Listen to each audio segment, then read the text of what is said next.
Hi అండి, నమస్తే. కథావాణికి స్వాగతం. అలపర్తి రామకృష్ణ గారు రచించిన పాలకొండలు అనే ఒక చక్కని నవలను ధారావాహికంగా వింటున్నాం కదండి. ఈరోజు 8వ భాగం వినేద్దామా? డైనింగ్ టేబుల్ దగ్గర కూర్చొని తండ్రి కోసం ఎదురు చూస్తూ కూర్చున్నాడు వరుణ్. కరెక్ట్గా 9ంటికి అక్కడికి వచ్చి తను ఎప్పుడు కూర్చునే కుర్చీలో కూర్చున్నాడు రాఘవ. ఏం డాడీ నీరసంగా కనిపిస్తున్నారు? అడిగాడు వరుణ్. నిరుత్సాహం కలిగించే సంఘటనలు జీవితంలో ఎదురవుతూ ఉంటాయి. వాటికి మనం చెదిరిపోకూడదు, బెదరకూడదు అన్నాడు రాఘవ. గతుక్కుమన్నాడు వరుణ్. తండ్రికి తన పెళ్లి చేసుకున్న విషయం తెలిసిందా? తండ్రి మనసు గెలుచుకున్నాక ఆ విషయం చెబుదామనుకున్నాను. వెంటనే చెప్పేస్తే ఆయన మనసు గాయపడుతుంది. ముందు సుగుణ మంచితనం గురించి చెబుతాడు తండ్రికి. ఆ తర్వాత ఆ అమ్మాయి పడిన కష్టాల గురించి చెబుతాడు. ఆ అమ్మాయి పట్టుదల, ధైర్యం గురించి చెబితే తండ్రి తప్పకుండా మెచ్చుకుంటాడు. నెమ్మదిగా అసలు విషయం బయట పెడతాడు. తండ్రి తెచ్చిన సంబంధాలపై ఆసక్తి చూపుడు తను. పోనీ నీకు నచ్చిన అమ్మాయి ఉంటే చెప్పరా? పేద అమ్మాయి అయినా సరే చేసేస్తాను మీ ఇద్దరి పెళ్ళి అంటాడు తండ్రి చివరికి. అప్పుడు సుగుణ గురించి చెప్పాలి. అది తన ప్లాన్. రషీద్ చెప్పేశాడా సుగుణను పెళ్లి చేసుకున్న విషయం? అతను చెప్పడే. నువ్వు నాకు హెల్ప్ చేయాలి వరుణ్ అన్నాడు రాఘవ బౌల్లోనే సూప్ టేస్ట్ చేస్తూ. చెప్పండి డాడీ ఆతృతగా అడిగాడు. ఢిల్లీలో ఇండస్ట్రియలిస్ట్ కాన్ఫరెన్స్ ఉంది. కాన్ఫరెన్స్ అయ్యాక అందరినీ సిమ్లా తీసుకువెళ్తారు. అక్కడి రిసార్ట్లో కొన్ని రోజులు గడపాలి. రేపు ఉదయం ఫ్లైట్లో వెళ్ళాలి. నాకు ఒంట్లో బాగుండడం లేదు, నీరసంగా ఉంటుంది. నా బదులు నువ్వు వెళ్ళు. నువ్వు ఓకే అంటే గంటలో అన్ని ఏర్పాట్లు చేస్తారు మన స్టాఫ్. నీకు ఫ్లైట్ టికెట్స్, అక్కడ అకామిడేషన్ ఏర్పాట్లు జరిగిపోతాయి అన్నాడు రాఘవ. ఇదో మంచి అవకాశం తండ్రి మనసు గెలుచుకోవడానికి, దగ్గర అవడానికి మంచి అవకాశం. ఆయన చెప్పినట్లు వింటే సుగుణ గురించి చెప్పడానికి వీలవుతుంది. అలాగే daddy. I'm proud of you my boy అన్నాడు రాఘవ. భోజనం అయ్యాక ఆఫీస్ వాళ్ళతో మాట్లాడి వరుణ్ ప్రయాణానికి అన్ని ఏర్పాట్లు చేయమని చెప్పాడు రాఘవ. దట్టమైన చెట్లతో పచ్చగా మెరిసిపోతున్న పాలకొండను చూసి మైమర్చిపోయాడు రాఘవ. ఆ కొండల్ని ఓ పక్క నుంచి దాటుకొని పాలకొండ గ్రామానికి చేరుకున్నాడు. రషీద్ నుంచి ముందే వివరాలు తెలుసుకున్నాడు కాబట్టి సుగుణ ఇల్లు చేరుకోవడం పెద్దగా కష్టం అనిపించలేదు. ఇంటి ముందు కారు ఆగటంతో గేటు దగ్గరకు వచ్చింది సుగుణ. కారు దిగి ఆ అమ్మాయి వైపే చూస్తూ ఉండిపోయాడు. మంచు కడిగిన ముత్యంలా కనిపించింది. ఎవరు కావాలండి? బ్రౌన్ కలర్ సూటు వేసుకుని ఎదురుగా నిలబడ్డ రాఘవను అడిగింది. ఈ మధ్య న్యూస్ పేపర్లో మీ ఊర్లో వసుధా చారిటబుల్ ట్రస్ట్ చేపడుతున్న సేవా కార్యక్రమాలకు సంబంధించిన న్యూస్ చదివాను. హైదరాబాద్ సిటీలో నేను పెద్ద వ్యాపారస్తుడిని. నేను కొంత ఆర్థిక సహాయం చేద్దామనుకుని ఇక్కడికి వచ్చాను. రాఘవ మాటలకు అడ్డొచ్చి, దగ్గరలోనే సర్పంచ్ గారి ఇల్లుంది, వారి ఇల్లు నేను చూపిస్తాను, వారిని కలవండి అంది సుగుణ. తప్పకుండా కలుస్తాను. 2 రోజులు మీ ఇంట్లో ఉంటే మీకేమన్నా అభ్యంతరమా? చుట్టుపక్కల ప్రాంతాలన్నీ చూడాలని ఉంది అన్నాడు రాఘవ. రండి, లోపలికి రండి. 2 రోజులు కాకపోతే వారం రోజులు ఉండండి. మీకు ఏ లోటు రాకుండా భోజన వసతి ఏర్పాటు చేస్తాం అంది సుగుణ. కోటు జేబులో నుంచి చెక్ బుక్ బయటకు తీశాడు. సంతకం చేసి బ్లాంక్ చెక్ ఇవ్వబోయాడు. ఎంత కావాలంటే అంత చెక్ రాసుకో, అమౌంట్ డ్రా చేసుకోండి అన్నాడు దర్జాగా. చెక్కు వద్దండి అంది సుగుణ నవ్వుతూ. క్యాష్ కావాలా? మరో జేబులోంచి నోట్ల కట్టలు బయటకు తీశాడు. నో ప్లీజ్, అవి మీ కోటు జేబులోనే ఉండనివ్వండి. మా ఇల్లు హోటల్ కాదు. మీరేదో ఊరికి ఉపకారం చేయబోతున్నారని మా ఇంట్లోకి ఆహ్వానించాను. మీరు మా అతిథి. అతిథుల దగ్గర డబ్బు వసూలు చేయడం ఊరి ఆచారం కాదు. మీరు ఏం ఇవ్వదలుచుకున్నా మా గ్రామ పంచాయతీకి ఇవ్వండి. మా సర్పంచ్ గారు నీతి నిజాయితీ ఉన్న మనిషి. మీరు ఇచ్చే ప్రతి పైసా ఊరి అభివృద్ధికి ఖర్చు పెడతాడు అంది సుగుణ. రాఘవ కాళ్ళు కడుక్కోవడానికి చెంబుతో నీళ్లు అందించింది. బూట్లు విప్పడానికి శ్రమ పడాల్సి వచ్చింది రాఘవకు. కూర్చొని విప్పడానికి వరండాలో కుర్చీ కూడా లేదు. అరుగు మీద చతికిలు పడి షూస్ విప్పి కాళ్ళు కడుక్కున్నాడు. లోపలికి రాగానే నిమ్మకాయ మజ్జిగ ఇచ్చే సుగుణ. మజ్జిగ కొత్తిమీర వాసనతో, పచ్చిమిర్చి అల్లం ఘాటుతో రుచిగా ఉన్నాయి. మరో గ్లాసు ఇవ్వమ్మా అన్నాడు సుగుణతో. లోపలి గదిలోంచి మూలుగు వినిపించింది. ఎవరమ్మా? మా తాతగారు. వయసు మీద పడింది. వారం రోజులు బాగా ఉంటే వారం రోజులు మంచానికి అతుక్కుపోతారు. ఒంట్లో బాగా ఉన్న రోజు పొలం దాకా నడుచుకుంటూ వెళ్ళి వస్తాడు అంది సుగుణ. లోపలికి వెళ్ళి బాపయ్యను పలకరించాడు. తన వివరాలు చెప్పాడు. ఊళ్ళో ఆసుపత్రి లేదా అడిగాడు బాపయ్య చెయ్యి నిమిరి. 10 మైళ్ళ దూరంలో ఉన్న టౌన్కి వెళ్లాల్సిందే. మా తమ్ముడు ఎంబీబీఎస్ చదువుతున్నాడు.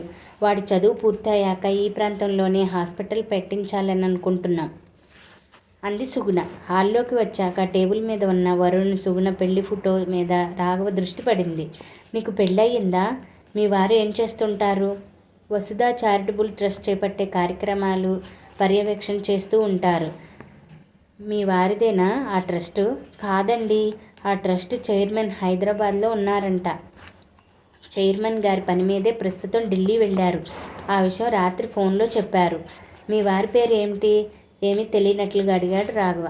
వరుణ్. మంచి పేరే, కానీ మంచి ఉద్యోగం ఉన్నట్లు లేదు, ఆస్తి కూడా ఉన్నట్లు లేదు. నిన్ను ఎలా పోషిస్తాడమ్మా? సుగుణకు ఆ ప్రశ్న నచ్చలేదు. నన్ను పోషించాల్సిన అవసరం లేదు, నేను పోస్ట్ గ్రాడ్యుయేట్ను. మొన్న ఈ మధ్య గ్రూప్ 1 పరీక్షలు రాశాను. ఇంటర్వ్యూ అయ్యాక ఏదో ఒక ఉద్యోగం వస్తుందన్న నమ్మకం ఉంది నాకు. మా వారు దొంగతనాలు చేయడం లేదు, మోసాలు చేయడం లేదు. గ్రామాల్లో తిరుగుతూ గ్రామాల అభివృద్ధికి కృషి చేస్తున్నారు. మంచి పనేగా, ఒకరికొకరు తోడుగా ఉంటాం, మా కష్టార్జితం మీద బ్రతుకుతాం అంది ఆవేశంగా. వరుణ్ మీ చుట్టాలబ్బాయా? మరో ప్రశ్న అడిగాడు. కాదండి, 2 నెలల క్రితమే పరిచయం అయ్యాడు. 2 నెలల వ్యవధిలోనే అతను ప్రేమించడం, పెళ్లి చేసుకోవడం కూడా అయిపోయిందన్న మాట. అతను ఎవరో వివరాలు తెలుసుకోలేదా?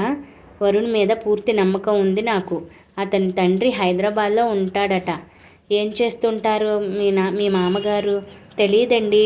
అడ్రస్ ఉందా నీ దగ్గర? లేదండి. అతని వివరాలు పూర్తిగా తెలుసుకోకుండా ఎలా ప్రేమించావు? ఎందుకు పెళ్లి చేసుకున్నావు? అతను నిన్ను మోసం చేస్తే? కోపం వచ్చింది అతని మీద. అసలు మీరెవరు? యక్ష ప్రశ్నలు వేసి విసిగిస్తున్నారు. వరుణ్ నన్ను మోసం చేయడు. అతను అటువంటి వ్యక్తి కాదు. అయిన వాళ్ళందరికీ దూరంగా ఈ చిన్న పల్లెటూరులో ఉండి రాళ్ళు రప్పలు మోయాల్సిన అవసరం ఏముంది?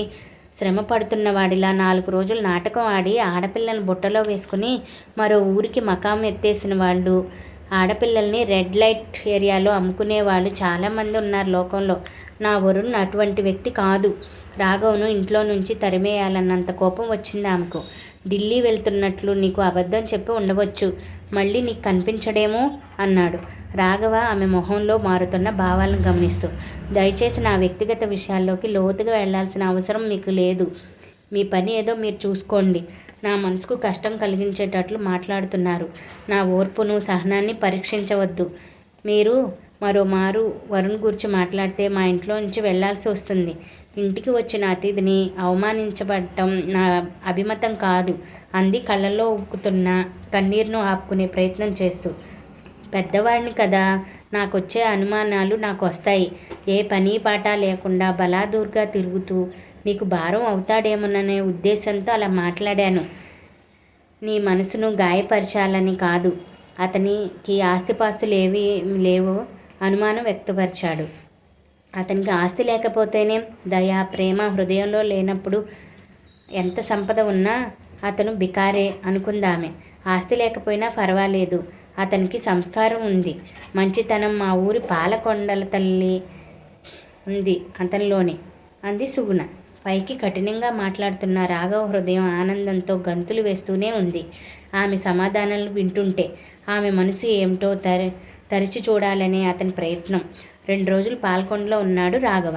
సుగుణ చేతి వంట తింటూ చదువు తెలివితేటల్లోనే కాదు వంట చేయడంలో కూడా కోడలి పిల్ల ఫస్టే అనుకున్నాడు మనసులో. ఉదయం పూట ఊళ్ళో ఉన్న వీధులన్నీ చుట్టి వచ్చాడు వాడు. అందరూ వరుణ్ను పొగుడుతూ ఉంటే ఎంతో సంతోషపడ్డాడు రాఘవ. మధ్యాహ్నం పూట భోజనం అయ్యాక కాసేపు నిద్రపోయేవాడు. సాయంత్రం పూట సుగుణతో పాటు పాలకొండల మీదకు వెళ్ళేవాడు. అడవిలో తిరగడం ఆనందాన్ని కలిగించింది. గ్రూప్ 1 రాత పరీక్షల్లో రాశానంటున్నావు. ఏ డిపార్ట్మెంట్లో పనిచేయాలనుకుంటున్నావు? సుగుణ్ణి అడిగాడు. ఫారెస్ట్ డిపార్ట్మెంట్, అగ్రికల్చర్ డిపార్ట్మెంట్లో గ్రూప్ 1 ఆఫీసర్స్ పోస్టులకు అప్లై చేశాను. సెలెక్ట్ కావాలి కదా అంది ఆమె. సర్వీస్ కమిషన్లో నాకు బాగా తెలిసిన అధికారులు, కమిషన్ మెంబర్లు ఉన్నారు.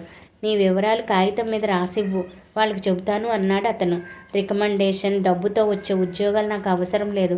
ఉద్యోగం లేకపోయినా బతకగలను అంది ఆమె పౌరుషంగా. వరుణ్లో నీకు నచ్చిన అంశం ఏమిటమ్మా? వరుణ్ తన కొరకు కాకుండా సమాజం కొరకు బతకాలని నిర్ణయించుకోవడం నాకు బాగా నచ్చింది.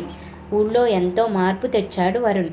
పగలు వాటర్ షెడ్ల నిర్మాణాలు, మరుగుదొడ్లు, మురుగు కాలువలు బాగు చేయడం, ఆ పనులు చేయించడం, రాత్రిపూట ఖాళీగా కూర్చోకుండా గ్రూప్ మీటింగులు నిర్వహించి నాటు సారాయి తయారీని, అమ్మకాన్ని నిషేధించాలని గ్రామ ప్రజలకు వివరించేవాడు.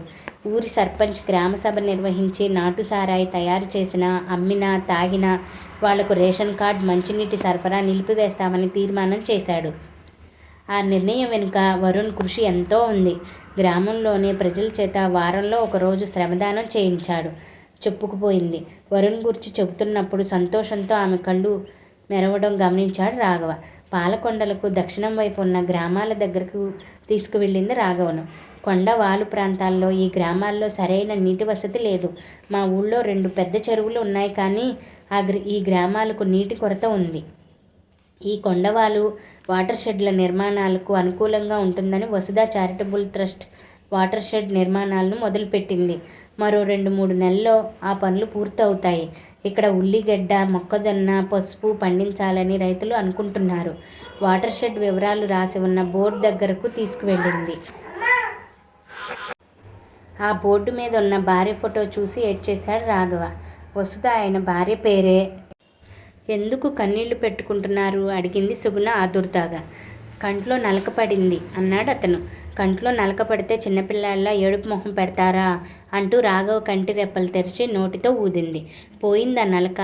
చీర కొంగుతో అతని కంటిని తుడుస్తూ. పోయింది తల్లి అన్నాడు సంతృప్తి నిండిన మనసుతో. అప్పుడు కూడా తను ఎవరో సుగుణకు చెప్పాలనిపించలేదు. కొన్నాళ్ళు తనెవరో ఆమెకు తెలియకూడదు. ఎన్ని రోజులు వరుణ్ తనకు పెళ్ళి అయిందన్న సంగతి దాస్తాడో చూద్దామనుకున్నాడు.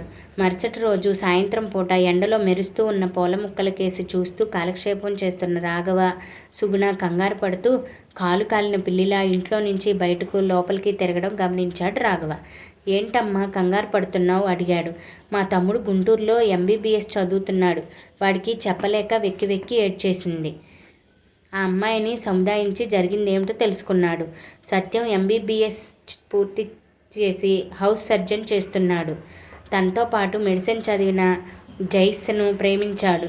ఆ అమ్మాయికి కూడా తనంటే ఇష్టమే. జైస్య తల్లిదండ్రులకు సత్యాన్ని ప్రేమిస్తున్న సంగతి చెప్పేసింది. తల్లిదండ్రులు కూడా వాళ్ళిద్దరి ప్రేమ వ్యవహారాన్ని ఆమోదించారు.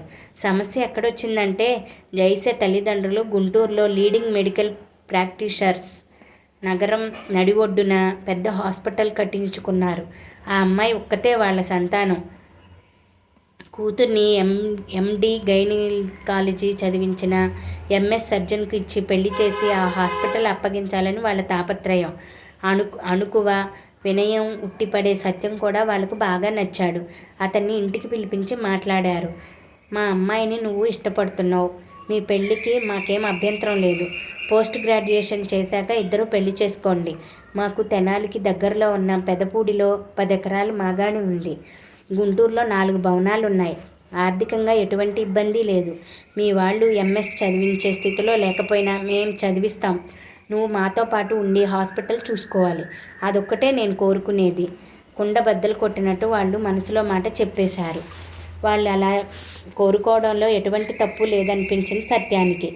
కానీ తను గుంటూరులో ఎలా సెటిల్ అవుతాడు? తను ప్రాణంలా చూసే అక్క ఒక్క కోరిక కోరింది.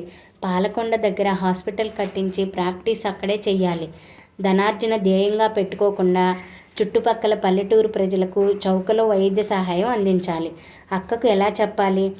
లోపలే మదన పడటం ప్రారంభమైంది. జైస్యకు తల్లిదండ్రులను ఎదిరించి సత్యం చెప్పినట్లు పల్లెటూరులో వైద్యం చేయడం కుదిరేది కాదు. సత్యాన్ని వదులుకోవడానికి సిద్ధపడింది ఆ అమ్మాయి.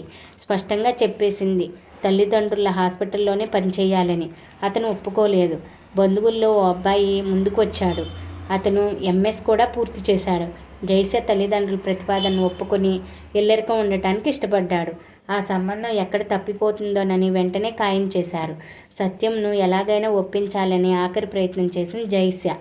అక్క మాట తనకు వేదవాక్కు అనేశాడు సత్యం. జైస్య ఇగో దెబ్బతింది. నాకంటే నీకు మీ అక్క మాటే ముఖ్యమా? మళ్ళీ నన్ను కలిసే ప్రయత్నం చేయకు. ఫోన్లో కూడా మాట్లాడుకు తెగేసి చెప్పేసింది. సత్యంలో మానసిక సంఘర్షణ మొదలైంది. ప్రేమించిన అమ్మాయి మాట్లాడకపోవడం, మరొకరిని పెళ్లి చేసుకోవడానికి ఒప్పుకోకపోవడం అతనిలో ఒత్తిడి భరించలేని స్థితికి చేరుకుంది. హాస్పిటల్కి వెళ్ళడం మానేశాడు. కోపంతో తను ఉంటున్న గది గోడలు కాలుతో తన్నడం, పిచ్చి పిచ్చిగా మాట్లాడటం మొదలుపెట్టాడు. ఇంటి యజమాని పుల్లారావు సత్యం ప్రవర్తన గమనించాడు. ఎంతో సౌమ్యంగా ఉండే సత్యం గది గోడలు తన్నడం, చేతిలో ఏది ఉంటే అది గది బయటకు విసిరేయడం చూశాడు. ఏదో బాధలో ఉన్నాడని 1-2 రోజులు పట్టించుకోలేదు.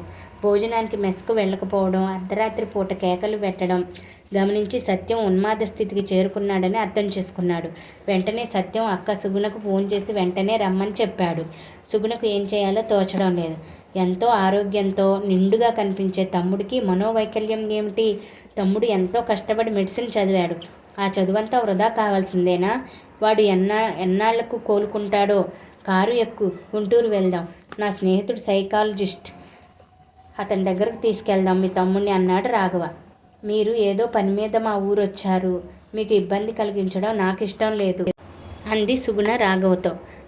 నిన్న నీ భర్త వరుణ్ గురించి చెబుతూ ఓ మాట అన్నావు. తన కొరకు కాకుండా సమాజం కొరకు బతుకుతాడని చెప్పావు. నేను కూడా అతని అడుగుజాడల్లో కాస్త దూరమైనా నడవగలననుకున్నాను. తొందరగా కారు ఎక్కు, వెంటనే బయలుదేరి వెళ్దాం అన్నాడు రాఘవ తన బ్యాగ్ కారులో పెట్టుకుంటూ. తన పక్క ఇంటికి వెళ్ళి మళ్ళీ తను తిరిగి వచ్చేదాకా తాతగారిని చూస్తూ ఉండమని చెప్పి వచ్చింది. డబ్బు అవసరం ఉంటుందేమో, నా దగ్గర 6,000 ఉన్నాయి. ఎవరన్నా అడిగి తీసుకుని వస్తాను, ఓ అరగంట వెయిట్ చేయండి అని రాఘవతో అంది సుగుణ. కారు ఎక్కబోతూ డబ్బు విషయం గుర్తుకు వచ్చింది ఆమెకు. డబ్బు విషయం ఆలోచించకుండా ముందు కారు ఎక్కమ్మా, చీకటి పడితే కారు తోలడానికి ఇబ్బంది పడతాను. రాఘవ తొందర పెట్టేసరికి కారు ఎక్కింది సుగుణ. కారు డ్రైవ్ చేస్తూ నేను ఎవరినో నీకు బాగా తెలియదు, నా కారు ఎక్కేశావు, ఎక్కడికి తీసుకువెళ్తానో భయం వేయడం లేదా అన్నాడు రాఘవ. పెద్దగా నవ్వేసింది. సిగ్గుపడిపోయాడు రాఘవ. విలన్ వేషానికి సరిపోను, ఆ డైలాగులు పలకడం కూడా రావడం లేదు అన్నాడు అతను. మళ్ళీ నవ్వింది. సత్యం గురించి ఆలోచించకుండా మనసు డైవర్ట్ చేయడానికి రాఘవ అలా మాట్లాడుతున్నాడు అనుకుంది. చీకటి పడకముందే గుంటూరులో చేరుకున్నారు. చంద్రమౌళి నగర్లో ఉంటున్నాడు సత్యం. అతను ఉండే గదికి 4-5 సార్లు వెళ్ళింది సుగుణ. ఆ ఇల్లు గుర్తుపట్టడం పెద్ద ఇబ్బంది అనిపించలేదు. గదిలో పెద్దగా అరుస్తున్న సత్యం సుగుణను చూడగానే మునికుమారుడిలా మారిపోయి తల ఉంచుకున్నాడు. తమ్ముడితో మాట్లాడాలని ప్రయత్నించింది కానీ అతని నుంచి సమాధానం రాబట్టలేకపోయింది. స్నేహితుడికి ఫోన్ చేశాడు రాఘవ. క్లినిక్కు వచ్చేయమని చెప్పాడు ఆ స్నేహితుడు. కారులో సత్యాన్ని కూర్చోబెట్టడానికి చాలా కష్టపడాల్సి వచ్చింది. తప్పించుకుని పరిగెత్తే ప్రయత్నం చేశాడు. రాఘవ వైపు కోపంగా చూశాడు. జయస్సుతో నా పెళ్లి చెడగొట్టింది ఇతనే, దుర్మార్గుడు. మా ఇద్దరిని విడగొట్టేశావు కదా, మళ్ళీ నా దగ్గరకు వచ్చావెందుకు? వెళ్ళిపో, గట్టిగా అరుస్తూ రాఘవ చేయి కొరకబోయాడు. మాట్లాడకుండా కూర్చో, గద్దించింది సుగుణ. మంత్రం వేసినట్లు కారులో మౌనంగా కూర్చున్నాడు. పూర్తిగా ఉన్మాద స్థితిలో లేడు మీ తమ్ముడు. అంతరాల్లో నువ్వు అక్కగారన్న స్పృహ, నువ్వంటే గౌరవం చెదిరిపోలేదు. అందుకే నువ్వు చెప్పింది చేస్తున్నాడు. కౌన్సిలింగ్, చికిత్స చేయిస్తే తగ్గిపోతుంది, భయపడాల్సిన అవసరం లేదు అన్నాడు రాఘవ అరండల్పేట వైపు కారు పోనిస్తూ. విశ్వం ఇంటి ముందు కారు ఆపాడు. పెద్ద ఇల్లు, ఇంటి ముందు వైపే క్లినిక్ ఉంది. ఖాళీగానే కూర్చుని ఏదో సైకాలజీ పుస్తకం చదువుతున్నాడు. అతని 2 కొడుకులు అమెరికాలో ఉన్నారు. భార్య డెంటిస్ట్, ప్రభుత్వం ఆసుపత్రిలో పనిచేస్తూ ఉంది. ఏం మిత్రమా, మళ్ళీ ఖాళీగా ఉన్నావు? పేషెంట్స్ లేరా? క్లినిక్కి వచ్చే పేషెంట్స్ తక్కువగానే ఉంటారు. దేశంలో 60% ఏదో ఒక డిప్రెషన్, మానసిక వైకల్యంతో బాధపడుతూనే ఉంటారు. బయటకు చెప్పుకోరు, బంధువులు పట్టించుకోరు. వ్యాధి ముదిరినప్పుడే సైకాలజిస్ట్ దగ్గరకు వస్తారు. సైక్రాటిస్ట్ దగ్గరకు వెళ్తే పరువు పోతుందో అనుకుంటారు. గంటకు ముందే ఓ అబ్బాయిని నా దగ్గర తీసుకొచ్చారు. డాక్టర్ కావాలనే లక్ష్యంతో ఆ కుర్రాన్ని చదివించారు. ఒక మార్పు తేడాతో మెడిసిన్ సీట్ రాలేదు. అనుకున్న లక్ష్యం చేరుకోలేదని ఆ కుర్రాడిని తిట్టారు తల్లిదండ్రులు. డిప్రెషన్లోకి జారిపోయాడు ఆ కుర్రాడు. మొదట్లో కొడుకు ప్రవర్తనలో వచ్చిన డిజార్డర్ను తల్లిదండ్రులు గుర్తించినా పట్టించుకోలేదు. మా ఇంటికి దగ్గరలోనే వంటిల్లు ఉంది. నా దగ్గరకు తీసుకువస్తే అందరికీ తెలిసి పొరుగుపోతుందని ఎక్కడో దూరంగా ఉన్న పల్లెటూరు తీసుకువెళ్ళి భూత వైద్యుడికి చూపించారు. 4 రోజులు అతను చెప్పినట్లు చేసిన ఉన్మాదం తగ్గుముఖం పట్టలేదు. గత్యంతరం లేక నా దగ్గరకు తీసుకువచ్చారు. అమెరికాకు మనకు ఉన్న తేడా అదే. అక్కడ సైకాలజికల్ డిజార్డర్డ్ డిప్రెషన్ వస్తే వెంటనే వైద్యుడి దగ్గరకు తీసుకెళ్తారు. మన దగ్గర పట్టించుకోరు. విశ్వం మాట్లాడుతూనే ఉన్నాడు కానీ అతని దృష్టి సత్యం మీదే ఉంది. అతనేం చేస్తూ ఉన్నాడో పరిశీలనగా చూస్తూ ఉన్నాడు. రాధాకృష్ణుల బొమ్మ ఉన్న గోడ మీద క్యాలెండర్ మీద సత్యం దృష్టి నిలిచి ఉంది. ప్రేమ వైఫల్యమా అడిగాడు విశ్వం సుగుణ్ను. అటువంటిదే. కాంపౌండర్ని పిలిచాడు. వాళ్ళిద్దరిని ఇంట్లోకి తీసుకువెళ్ళు. అమ్మగారికి చెప్పి వాళ్ళు ఉండటానికి ఏర్పాటు చేయమని చెప్పు. ముందు కాఫీ తాగుతారేమో అడగండి అన్నాడు కాంపౌండర్తో. రాఘవ సుగుణ వైపు తిరిగి, మీరు వెళ్ళి రెస్ట్ తీసుకోండి. మీ తమ్ముడిని నేను పరీక్ష చేసి లోపలికి తీసుకువస్తాను అన్నాడు విశ్వం. అబ్బే వద్దండి, మా తమ్ముడిని పరీక్ష చేశాక మేము వెళ్ళిపోతాం అంది సుగుణ. ఆ అమ్మాయి మాటలు వినిపించుకోకుండా లోపలికి తీసుకువెళ్ళమని కాంపౌండర్కు సైగ చేశాడు. వాడు వినడమ్మా, ఏదనుకుంటే అది జరగాల్సిందే. రాక వచ్చాను స్నేహితుడింటికి. ఇక్కడికి వస్తే 2-3 రోజులు వీడి ఇంట్లో ఉండే అలవాటు నాకు ఉంది. లోపలికి వెళ్దాం పదా అన్నాడు రాఘవ. గంట తర్వాత సత్యమును తీసుకుని ఇంట్లోకి వచ్చాడు విశ్వం. గదిలోకి తీసుకువెళ్ళి పడుకోబెట్టాడు సత్యాన్ని. ఎలా ఉందండి తమ్ముడి పరిస్థితి? కోలుకుంటాడా సార్? ఆతృతగా అడిగింది సుగుణ. భయపడాల్సిన అవసరం లేదమ్మా. కొన్ని రోజులు మందులు వాడాలి. 4 రోజుల్లో చికిత్సతో కోలుకుంటాడు. కానీ మళ్ళీ ప్రేమ వ్యవహారం గుర్తుకు వచ్చి డిప్రెషన్లోకి వెళ్ళే అవకాశం ఉంది. అలా మళ్ళీ మనోవైకల్యం రాకుండా కౌన్సిలింగ్ చేయాలి. అనుకున్నవన్నీ జరగవని, అనుకున్నది జరిగిదని తెలిసినప్పుడు మరో ప్రత్యామ్నాయం వెతుక్కోవాలని చెప్పాలి. త్వరలోనే కోలుకుంటాడు. సెడేటివ్ ఇచ్చాను. హాయిగా నిద్రపోతాడు. మెలకువ వచ్చినప్పుడు పాలు, ఫ్రూట్ ముక్కలు ఇవ్వండి. రేపు మామూలుగానే భోజనం చేస్తాడు. 4 రోజులు మా ఇంట్లోనే ఉండండి. మీ సొంత ఇల్లు అనే అనుకోండి అన్నాడు విశ్వం. చూసావా సుగుణ, మా వాడు మంచితనంలో మీ వరుణ్ణి మించిపోయాడు. మీ తమ్ముడు పూర్తిగా కోలుకున్నాకే నిన్ను మీ ఇంటికి వెళ్ళనిస్తాడు అన్నాడు రాఘవ నవ్వుతూ. నువ్వు 4 రోజులు మా ఇంట్లో ఉండాలి అన్నాడు విశ్వం స్నేహితుడు భుజం పట్టుకుని ఊపుతూ. నాకు ఎక్కడ కుదురుతుందిరా బాబు, అర్జెంటుగా హైదరాబాద్ వెళ్ళాలి. చాలా పనులున్నాయి అన్నాడు రాఘవ. నువ్వు ఎప్పుడూ బిజీ. నా అదృష్టం కొద్దీ ఇప్పుడు కలిసాం. సుగుణను లోపలికి తీసుకుని వెళ్ళింది విశ్వం భార్య భారతి. ఆ అమ్మాయి లోపలికి వెళ్ళాక, ఈ అమ్మాయి ఎవర్రా? మీ ఇంట్లో ఎప్పుడు చూసినట్లు లేదు అడిగాడు విశ్వం. సుగుణ నా కోడలు, మా వరుణ్ భార్య. కానీ ఆ అమ్మాయికి నేను వరుణ్ తండ్రినన్న తెలియదు. నువ్వు నేను వరుణ్ తండ్రిని అన్న సంగతి సుగుణకు చెప్పకు అన్నాడు రాఘవ మిత్రుడితో. ఏమిట్రా ఈ ట్విస్టులు? సోఫాలో రాఘవను తన పక్కన కూర్చోబెట్టుకుని అడిగాడు. ఆ వివరాలన్నీ తర్వాత చెప్తాను. నా కోడల్ని, వరుణ్ బావమరిదిని నీ బంధువుల్లా జాగ్రత్తగా చూసుకో.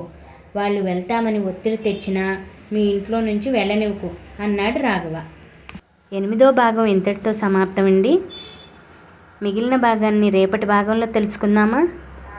Thank you for watching. Please subscribe for more stories.